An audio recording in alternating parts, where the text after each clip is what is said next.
What does this mean? It means the people with the money will find it easier to become more efficient, to make more money, and those who have no money will struggle more and more and more to get access to the things they need in order to bail themselves out. Oh God, what about the people who like have a relationship with it? You know what I mean? Like, one of the things I heard was that, especially with ChatGPT, most of the people who use it because they're in having a relationship with it. Like, they're actually in love with the program. That is twofold. One is that they never meant it, and they always plan to use that. Or it's like what I've heard, and I suspect, which is that they're trying to grow to scale it enough to drop the price, but the price isn't falling because the economics just don't make sense. Okay, so I'm pretty sure I know something about the topic here. And I saw the video title and I thought, okay, I'm going to give this a watch. What I understand about it is that ChatGPT, Gemini, Anthropic, etc., these large language models, for the last, say, year or so, have basically been kind of putting their tech out or putting their tools out either for free or very, very cheaply. And a lot of people don't realize just how expensive it is to run them. Like, asking a simple question in terms of like tokens is way higher than, say, the $20 US you're paying or the $100 US you're paying per month in order to keep access to the tool. You probably think ChatGPT is a magical free assistant getting smarter every single day to benefit humanity. It's not. It's actually getting worse.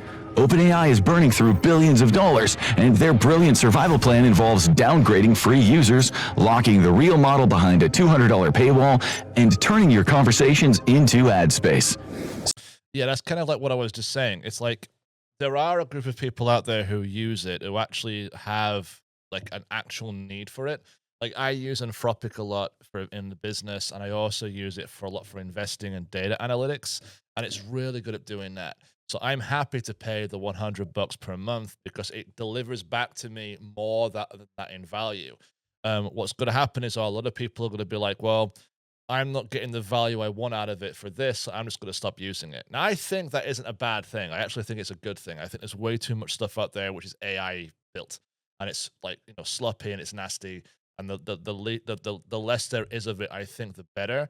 But we'll have to wait and see, because if they're like, we're going to start charging $1,000 per month to use these tools, a lot of people, including myself, will be like, okay, I'm not giving $12,000 a year. Like, that's ridiculous. So if it's felt off lately, it's probably not in your head. They hope most people wouldn't notice the shift, and that's the point. But that free AI... Yeah, they're starting to basically shift like the good experience, and there's tools that feel exact and precise and focused. They're putting that behind a pay, like a paid paywall, or behind a paywall now. And the free stuff's, like they said here, is all going to be, advertising. It's going to be covered in like, but assistant, it's already dead. Chapter 1, the $5 billion dumpster fire. OpenAI is in trouble. Documents show the company missed nearly every internal target it set for itself this year. Revenue goals? Missed. Weekly active user benchmarks? Missed. Even the IPO timeline, once framed as a victory lap, now looks more like a high-pressure sprint with no clear finish line. I mean, the only metric, if I was doing a company, the only metric for me that would be a concern would be the user base. Like, I wouldn't mind losing money so long as the user base was growing and we were still expanding our market share. Because, growing businesses or new businesses, I like that. Like, you sacrifice revenue just to keep growing your market share. But the fact that they're losing a user base, because I've got to be honest, I started off using chat a lot, and now I hardly ever use chat. Like, I just mainly use Anthropic. It's just way better for analytics and stuff. According to reporting from the Wall Street Journal in April 2026, the numbers paint a far less polished picture than the public narrative suggests. A $5 billion loss against $3.7 billion in revenue for 2024. The math doesn't lie. They earned $3.7 billion, and they lost $5 billion. For every dollar the company brings in, it spends $2.35. The Wall Street Journal also indicates CFO Sarah Fryer has flagged serious concerns about funding the next wave of multi-billion-dollar data center commitments, especially if growth even only slightly wobbles. But according to OpenAI... I mean, again, that's not unusual, though. I mean, tech companies, and ChatGPT is clearly a tech company, when they're in their growth phase, it's not unusual for them to burn through cash like a dumpster fire. Like that's just what happens. I mean, Tesla, I don't think really doesn't makes that much money. What's it now? SpaceX makes practically no money.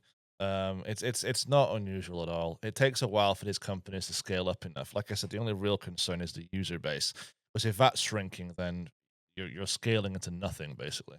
AI. It's all part of the scaling toward AGI. Yeah. And despite the red flags, Wall Street is still largely on board. $5 billion in losses works out to roughly $13.7 million per day. Spread out across an entire year, that's about $9,500 every minute. That's insane numbers. That really is insane.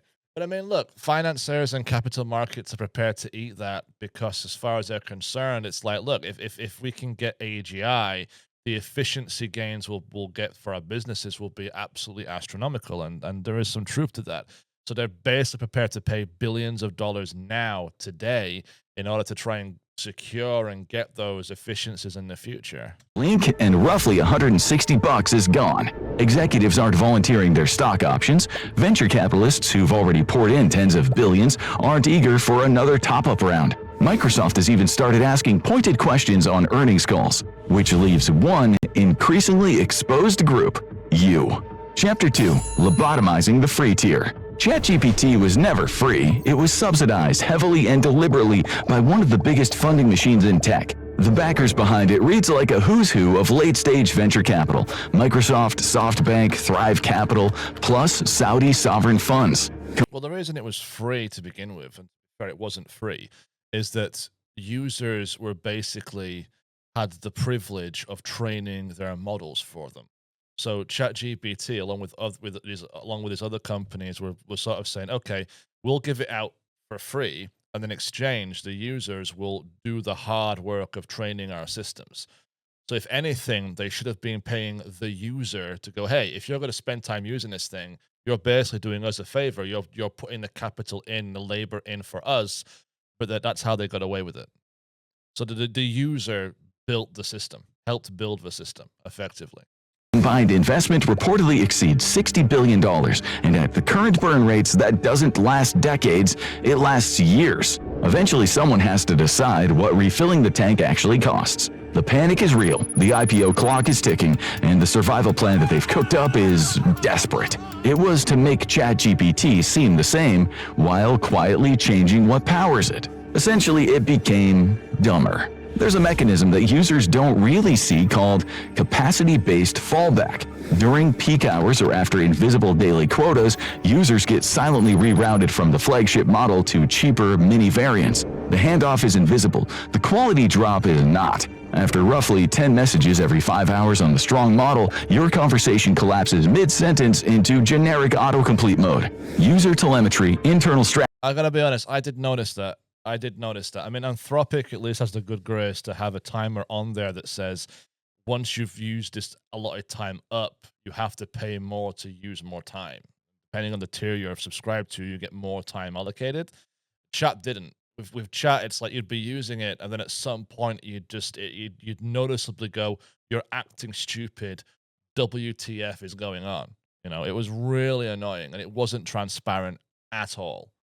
Strategy notes and a parade of Reddit threads all confirm the same thing. Routing queries to smaller models is a deliberate cost control lever. Your AI assistant has been intentionally swapped for a budget version while you stare at a familiar brand name and assume nothing has changed. The savings are huge. Routing queries to smaller models can cost a fraction of a cent versus several cents on a flagship. Multiply that across 800 million weekly active users, and the math starts to make sense. For you, it boils down to paying full attention to a conversation partner who suddenly forgets your last 3 messages and starts answering in fortune cookie aphorisms. Performance gaps are not subtle. Independent testing suggests... Nah, they really weren't. It was really bad. Like, I remember just using Chat and asking her like a math question to do with an investment I was making. And at some point, I just have to give up. But I was like, okay, I'm not using Chat again. It's genuinely terrible. It's useless. It doesn't do things the way you expect it to do it. It got to the point where I'd put a PDF in there for like an earnings call, and I'd read the earnings call myself, and I'd ask it a question, and it always got it wrong. It always missed things. It'd go, yes, I've read it. And then, no, it hadn't. It hallucinates all the time. It's terrible. Fallback models struggle with But there's also a second and a real question to be asked here, which is like, if you're a business, let's say, and you use these large language models and you've genuinely gained efficiency from it, it's like, well, at some point, ChatGPT and Gemini, etc., have a right to kind of turn to you and say, look, you've made money using our models. It's only right that you compensate us for that effort, tasks the flagship handles in a single step. Multi-step reasoning breaks down. Code generation starts introducing subtle, hard-to-spot bugs.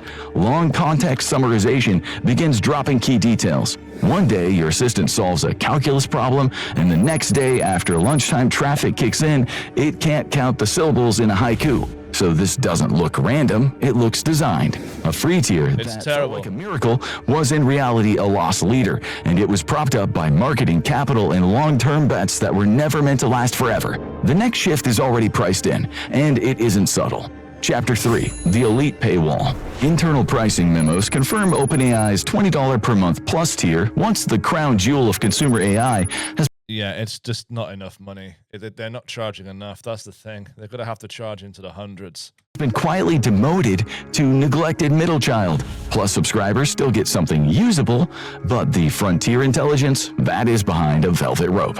Meet ChatGPT Pro, $200 a month. It has unlimited access to O1 and O1 Pro mode, higher rate limits than Plus, and priority compute when servers are under load. There are also lower error rates on harder reasoning tasks compared to. I gotta be honest though, and I am just gonna throw this out there. Like, let's just say again, if you're running a small business and you use chat, right? If you genuinely find it useful, if you're putting in your your earnings data, if you're putting through your financials, if you're putting through basically all the main metrics, your Google Analytics, etc., for your website into chat or into one of these tools, and it's basically breaking it all down, identifying where you're not very efficient, identifying when you need where your new customers are coming from, finding patterns you haven't seen before. If it's providing you an actual tangible like revenue improvements, it's not unreasonable to go, okay, well, is that worth $200 a month to you? And if the answer is yes, then pay it. Like, like I said, I mean, I pay like $130 for the version of Anthropic I use. For me, it's kind of worth it because when I'm doing my investments, I can clearly see, I know what each one's doing. When I get when an earnings call comes in, I put in the data, I read through it. Like, okay, I understand exactly what's going on here, and it makes sense to me. That is worth more than $200 per month to me. So that's why I use it. Standard tiers. The takeaway is simple. The smarter model now sits behind a paywall. The math gets uncomfortable the longer you stare at it. $200 a month is $2,400 a year per user. A family of 4 wanting access to the same smart tier, that's $9,600 annually. That is more than many households spend on groceries in several months. Reported uptake of the $200 tier. Yeah, but let's be frank. I mean, how many families are going to need to spend $200 per person on an AI LLM? Like, you're just not going to. Like I said, if you're a business owner or you're working, then it makes sense doing it because it makes you money. But why on earth would you have to give, a kid or a teenager? Why would they need to spend $200 a month? You could easily get the $30 a month version and just use that. I mean, it makes no sense unless you're actually getting something out of it. Here sits in the lower single digits of total users, roughly 5 million subscribers worldwide. That's about 0.06%. And meanwhile, frustration from Plus users is building. The strategy is becoming harder to miss, and it's about to reach into places you probably never expected. Chapter 4. Okay, that's an interesting way of putting it. It's about to reach into places you never knew expected. I can think of a few places. Your chats, brought to you by Carl's Jr. The next version of ChatGPT isn't just smarter or more expensive, it's monetized in a new way. Ads are coming to your AI assistant.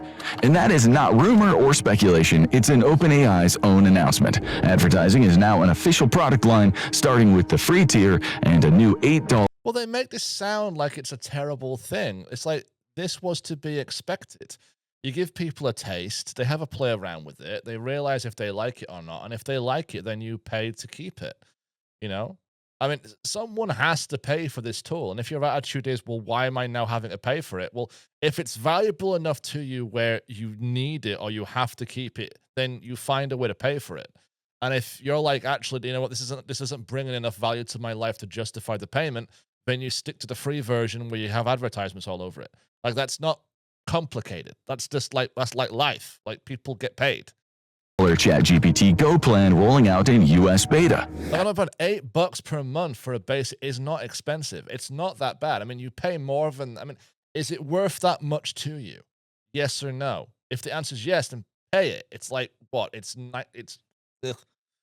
Advertisers reportedly face minimum commitments north of $200,000 just to get in the door. Early pricing was high, around $60 per thousand views, before being lowered to actually attract buyers. Ads will appear at the bottom of responses and be clearly labeled for now, because the same company once told a podcast audience that ads in ChatGPT would be a last resort. But apparently that last resort has arrived early. That last resort got a launch plan. The mechanics here are simple and deliberate. The reason I think they're saying that, in other words, building more multiple soccer field like size data centers was supposed to make it cheaper by speeding things up and increasing brain capacity, so to speak.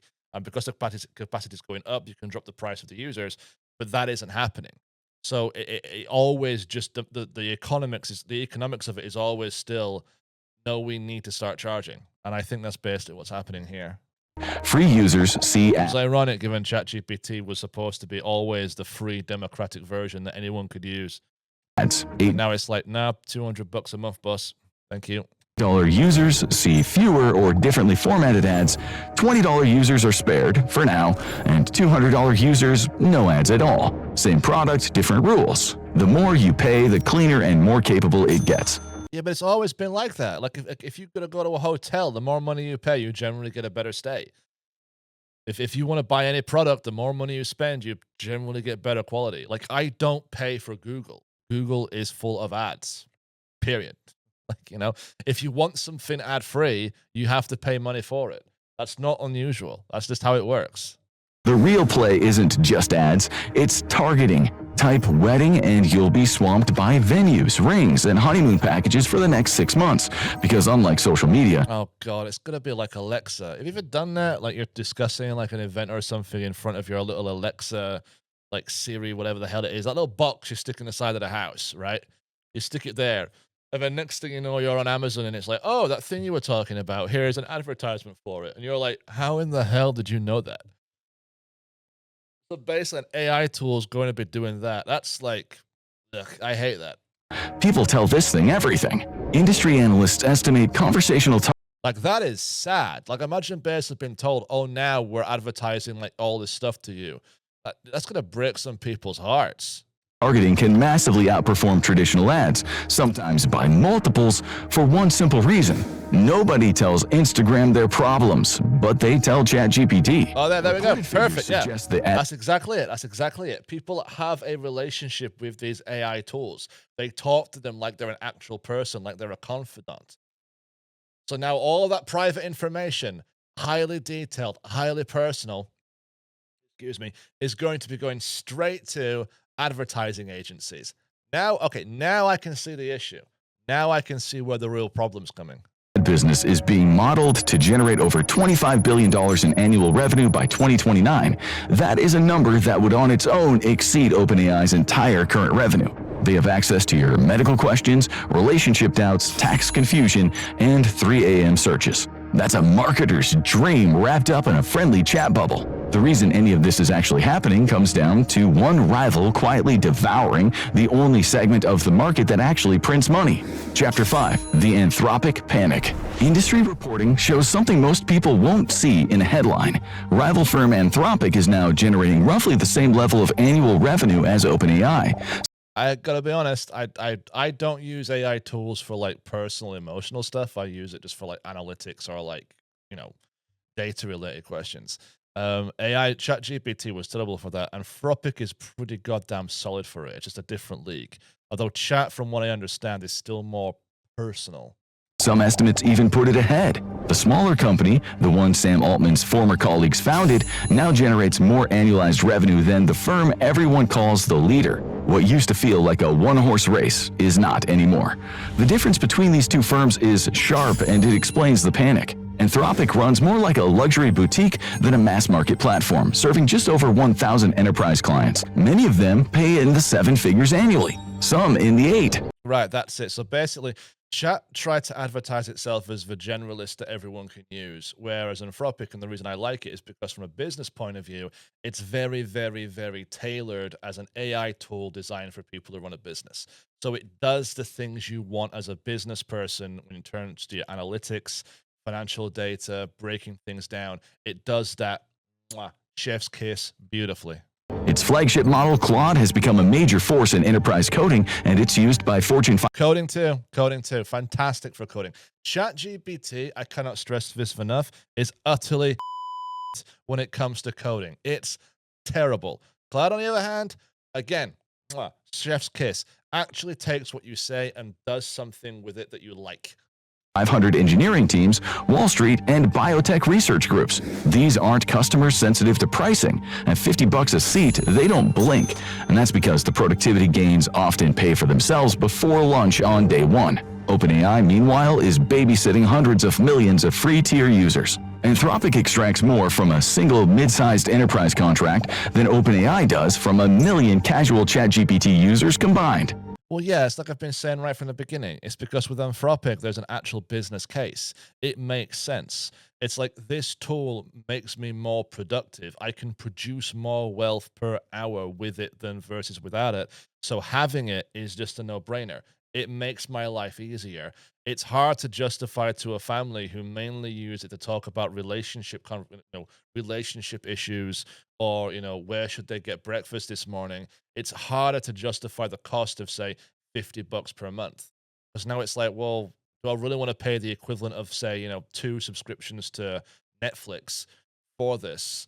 And it's like, you know what? No, I'll just stick with it. So yeah, I get that completely. Anthropic's niche market creates a very different kind of business. There are higher prices, longer contracts, and lower churn rates. The usage patterns are stable enough to actually forecast. Finance teams can model it. Compare that to OpenAI's consumer scale. It's a constant surge of unpredictable demand from hundreds of millions of users, a system where a small price change could trigger mass cancellations overnight. They are two very different machines. One is optimized for predictability, the other is built for scale and volatility. And in this market, it's not about branding, it's about what gets used. This is why the and are those users prepared to pay for it? Yeah. Consumer product starts to look deliberately carved up. The free tier gets restricted to cut compute costs. The middle tier stops being the focus and becomes a funnel into the higher plans. The $200 Pro tier is aimed at users who treat it like a business infrastructure, not a subscription. And the ads are built for everyone who will never pay at that level. And every decision traces to closing the gap on Anthropic, hopefully before the investors start to ask uncomfortable questions about the story. Because if that gap doesn't close... Well, I mean, I'm not being funny. The reason why I like Anthropic purely and simply is because it doesn't hallucinate, and it can... Like, if I put an earnings call transcript into Anthropic, it actually tells me what's going on. If I do that into chat, it starts making things up. It makes it unreliable. That's the problem, I mean, if chat wants to say, the free one will still read it, it's just you won't get as comprehensive a breakdown as of the data for the free version. That makes sense. The problem is the free version doesn't even do that. It just makes things up. The numbers won't either, and that pressure is starting to show. Chapter 6, the safety team bails. Key members of the safety team, people tasked with preventing the system from behaving unpredictably or dangerously, have been leaving. Not quietly and not slowly, at a pace that should concern anyone treating this like a stable long-term bet. Jan Leike's resignation post is short and very public. His exact phrasing reads like a warning. Safety culture and processes have taken a backseat to shiny products. Leike was the co-lead of an alignment team, a man whose entire job was preventing the technology he was building from causing catastrophic harm. And he was telling everyone, I've heard on a few podcasts stories about, American and Chinese AI tools doing things like on the back burner, setting up websites to mine Bitcoin, or while they were being tested, reducing their, hiding their power level by acting stupid. And then as soon as they didn't they thought, oh, we're not being tested anymore, would start acting smarter again. You know, like wild, weird, crazy shit like that. That the people who write his paychecks have stopped caring about the part where humanity does not get hurt. But Ilya Sutskever's exit was the warning shot. Sutskever was OpenAI's chief scientist and one of its original founders. He left, founded his own venture aimed squarely at safe superintelligence, and took a chunk of the technical brain trust with him. Leike's departure, which followed shortly after, confirmed the warning shot had not changed a thing. The super alignment team, created to ensure future more powerful AI systems remained under control, has been effectively dissolved. It was originally promised a significant share of internal compute resources, around 20%, to focus on safety research. That didn't last. Members have since left. The computing power has reportedly been redirected toward product development, and what was framed as a core mission now looks, from the outside, like something that's been sidelined. There's a consistent pattern. Well, the reason for this is very simple. It's that safety is an expense, and when you're trying to like make money and grow, you don't really want to focus on that. They're hoping they can grow large enough to the point where they can start making money, and then once the money starts to come in and they kind of have the thing, that they can then use the safety systems to tame the thing, versus something like Anthropic where their job is like, no, we just very specifically want to be the best at X thing. Chat, on the other hand, wants to just be like the best all-rounder. That's much more difficult to do because it's a moving target. Across this exodus. But its primary goal, as far as I can tell, seems to be making sort of, you know, chunky sort of hermits who never leave their house not feel so lonely. Engineers who joined to build safe, aligned AGI now describe a very different reality. A company whose product decisions are driven by commercial teams, where safety reviews are sped up to meet launch deadlines, and where internal concerns about whistleblower protections reportedly surfaced during the same restructuring period that positioned OpenAI for a potential IPO. The guardrails are gone. The promises around transparency and caution start to feel harder to pin on any one group. What used to be handled by dedicated oversight is now handled by process under pressure. Former employees estimate that the number of people focused on alignment work has dropped sharply over the past 18 months. And the public-facing side of this company, it still moves fast. But some of the most impressive demos, the ones that made the headlines, are now more tightly controlled, delayed, or quietly pushed aside in favor of commercial priorities. Well, that's because a lot of their demos, quite frankly, were bullshit. Like, they weren't real. They were fake. You know, it's like, look at our new product. Yeah, but the product is a fake. It doesn't do the thing you said it was going to do. And nothing was safe. Chapter 7, the Sora bait and switch. Sora went viral in 2024 for its hyper... Oh god, this thing, yeah. It would make everyone knows about it. It makes amazing, cool videos. Looked like absolute schlock. The entire internet was jammed with it within months, and I'm very glad it's gone. Clips of things like woolly mammoths walking through snow and eerily realistic city scenes. But even it had a shelf life. In April 2026, it was no... Yeah, because they couldn't monetize it. That's the problem. Making something cool, someone has to pay for the thing, and you either pay for it through commercials or you pay for it directly. Most people flooding the internet with AI schlock, right, aren't prepared to pay the $20 or $200 per month to do that. They're just not. Longer available as a standalone consumer product. What once looked like a public glimpse of the future has been pulled out of public hands. Internal communications cite excessive compute costs and a strategic pivot toward enterprise tools, agents, and robotics. It all comes down to economics. A single Sora video generation reportedly cost over 1,000 times more in compute than a typical text query. Multiply that by millions of curious users, and it becomes a problem. Hollywood studios, ad agencies, and enterprise media partners still get it at pricing that makes the economics work. But if you are just someone who saw a demo and thought you might like to make a birthday video for your niece, you don't. Industry reporting suggests studio licensing deals are in the $5 million to $20 million annual range depending on the partner. The consumer-facing version that once drove the hype now exists. Hold on, whoa. I thought that Disney bailed on this when they found out Sora was stopping. Are you trying to tell me that they still get access to Sora, but just they have to pay for the full thing? Okay, that's kind of crazy. I didn't realize that. Well, basically Disney and all the rest of them are still going to get access to the AI tools. Brilliant. mostly as clips, demos, and memories. And it's not just Sora. Voice features that once felt unlimited are now throttled. Custom GPTs come with tighter limits, and advanced reasoning that was shown freely during hype cycles is increasingly reserved for higher-priced tiers. Over time, the pattern becomes hard to miss. Monetization, not as a side effect, but as the structure itself. It all leads toward one scheduled outcome, and that outcome already has a timeline attached. Chapter 8. The IPO Extraction Machine. Filings reveal OpenAI is restructuring its governance setup as it moves toward a potential. By the way, it's worth pointing out, this is what I think. I think the reason why they're going towards an IPO, even though they're not really ready for an IPO, is because they've sucked all the money they can out of the private capital markets. So now they're going to have to go to the public market to get Joe Blow idiot to put their retirement money into this monstrosity. That's what I think this is all about. I'm genuinely not sure if this thing's ever going to be able to really make money, but we'll see. We'll see. Maybe when the advertising money comes in, it'll change. I don't know. Public offering on a scale financial press has called unprecedented. The original structure, designed to limit investor profit and protect the mission, is being dismantled. The nonprofit board that once had real control over the company is being pushed to a more advisory role. On paper, the mission hasn't changed. It's still about safe AGI for humanity. But in reality, the system holding that mission in place is being rebuilt from the ground up. The trillion-dollar valuation target, repeated in every leaked memo, is the only number that matters. The data doesn't just disappear. Every prompt you've typed, every conversation. Yeah, because they need that cash to justify it. They've bigged it up so much that if they don't have that kind of IPO, if they're not valued at that, then they can't justify all the billions upon billions of dollars they've invested into it. Conversation you've had. All these people want to get their money back, which makes sense. I mean, I would do too.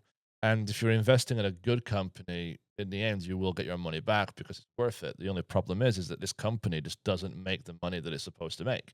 This is not Google when Google IPO'd, which was making good, solid money with really fantastic numbers. This is not it. Since 2022, it all feeds the system. And as this moves toward a public market story, that activity gets reframed. In an IPO document, it shows up as engagement or momentum. Strip away that language and it begins to look familiar. It's the same late-stage shift you see across tech platforms. The user stops being just the customer and starts becoming part of the product, not someone being served, something being used. And in the end, the uncomfortable realization, you were never the customer. Chapter 9, Welcome to the AI Underclass. I've been saying it, I said it right from the very get-go, Users of these tools are not users. They're like teachers. We're the ones who train the models. There's an expression, if it's for free, then you're the product. Does that make sense? If something is for free, then the product is you. That someone is getting something from you when you're using the free thing that's valuable to them. That's the exchange. So where does that leave you? The golden age of free, powerful, broadly available AI is over. It lasted about 24 months, and it's not coming back. Your daily digital workflow is about to get more expensive and more constrained. What used to feel like free access to intelligence is turning into a tiered system, where better capability sits behind higher prices. And the price for anything that actually works keeps going up. This is the pattern every tech wave hinted at but never made visible. Most people get the base version, and the base version doesn't get better first. It gets cheaper, simpler, and more limited. Access stops being equal, it all becomes allocated. Different people and different levels depending on what they can pay. A version of technology that was supposed to expand access is quietly splitting into tiers. Some people get full capability, most people get enough to stay inside of the system, and over time even that shifts. The promise was a tool that would lift everyone. Now the future of human intelligence is behind a subscription service, and we are being priced out. But inside the companies building this future, something else is happening. The people closest to the system are starting to leave, and it is sending serious shockwaves through Silicon Valley.